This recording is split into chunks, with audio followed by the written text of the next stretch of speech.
All right. Hello, everyone. Today I'm going to read some of a response that Jeni Dodd wrote up to the Great Falls Tribune. She's been writing for different publications recently and has been for a while. And she wrote this in response to the December 13th Tribune article about Merchant and the going-ons at the Cascade County Elections Department. The way they covered it, besides misspellings and some name errors, was, in Jeni's view and my view, left of center, as you can expect from the Tribune. Some of what they said was that they mentioned 2 irrigation district lawsuits filed against the county, allegedly due to merchants' actions. And so the question is, what has been the disposition of those lawsuits? Jeni asks. Were they dismissed, ruled on, or what? Jeni says, I've seen no update on that from the Tribune. For a news outlet, quote unquote, the Tribune seems to care little about certain news that might skew the leftist narrative.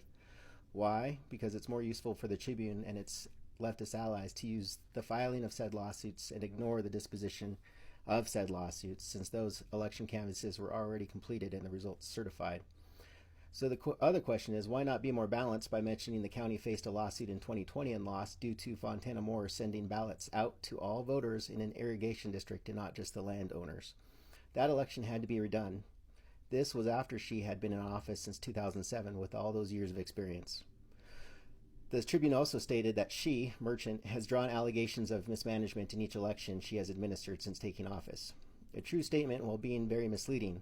This statement doesn't prove mismanagement, only that she is a target of allegations. But of course, the Tribune knows the impression it gives to readers who lack critical thinking and discernment, or are brainwashed to second-guess those skills.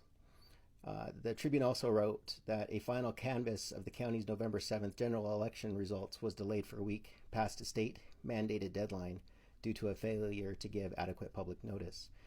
But that's incorrect. The Montana Code annotated, the MCA, is mute on a required number of hours of public notice for compliance with open meetings laws. But in the case of county commission meetings, the Attorney General has suggested that 48 hours advance notice should generally be considered sufficient to notify the public of contemplated action.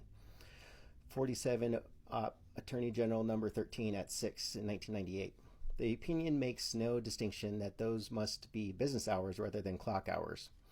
My understanding is 48-hour public notice for the canvass meeting was attempted, but Commissioners Briggs and Larson rejected such a canvass meeting, which would have occurred before the state canvass deadline, because it wouldn't be 48-hour business hours of notice.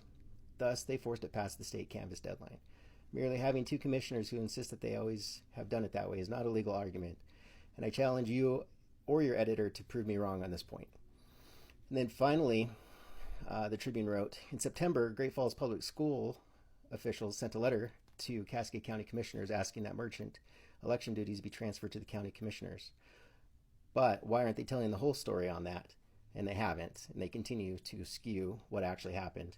For example, the letter stated it was also from the school board, when the school board never voted on sending the letter. There was no approval for that letter to be sent in the first place. In fact, one school board member was kept in the dark about the letter and didn't learn of it until a member of the public sent it to her. So more bias from the Tribune, as we can expect. They, if nothing else, are lax in not only spelling errors and facts, generally.